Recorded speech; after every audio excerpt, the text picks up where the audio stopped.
গাড়ি আছে ষোলো টাকা নয়,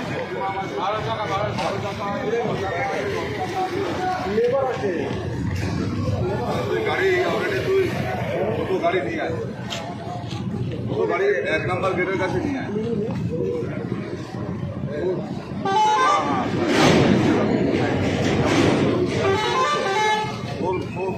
গাড়ি লোকসান হবে ড্রাইভার ছেড়ে গেছে, আমার আর হ্যাঁ গাড়ি লোকসান তোর মাথা কথা করতে